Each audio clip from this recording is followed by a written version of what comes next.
ہم ایک دوسرے سے ملاقات کریں، ہم ایک دوسرے کی معاونت کریں، اس میں للہیت ہو۔ جب للہیت آئے گی تو اللہ تعالیٰ کی محبت واجب ہوگی۔ جب اللہ تعالیٰ کی محبت واجب ہوگی تو یہ قوم کبھی پریشان نہیں رہے گی۔ حضرت معاذ بن جبل رضی اللہ تعالیٰ عنہ روایت کرتے ہیں، ترمذی شریف کی صحیح ترین روایت ہے، فرماتے ہیں کہ میں نے حضرت محمد رسول اللہ صلی اللہ علیہ وسلم کو فرماتے ہوئے سنا۔ کیا فرماتے ہوئے سنا؟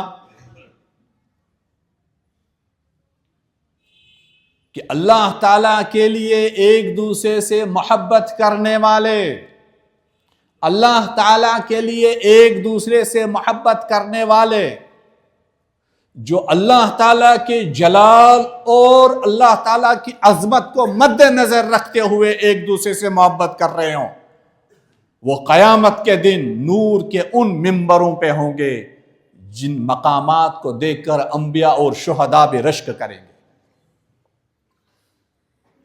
نیت درست کرنی ہے، للہیت پیدا کرنی ہے، اللہ تعالیٰ کے جلال کو، اس کے اکرام کو مد نظر رکھتے ہوئے للہیت کے ساتھ ایک دوسرے سے محبت کرنی ہے۔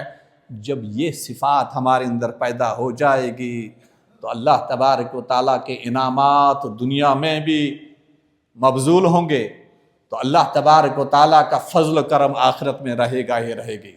اس لیے ہم اپنے اعمال کے ساتھ ساتھ جو بھی عمل کر رہے ہوں، قرآن کی تلاوت کر رہے ہوں، درود و سلام پڑھ رہے ہوں، نماز کے بعد ذکر و اذکار ہو، گھروں میں ذکر و اذکار ہو، نوافل ہو، فرائض ہو، حج ہو، صدقات ہو، خیرات ہو، ایک دوسرے سے ملاقات ہو، والدین کی خدمت ہو، بچوں کی تعلیم و تربیت ہو، ہمارے معاملات ہو، ہماری معاشرت ہو، ہمارے تہذیب و تمدن کی کوئی بھی چیز ہو، اس میں ہمیں للہیت پیدا کرنی ضروری ہے۔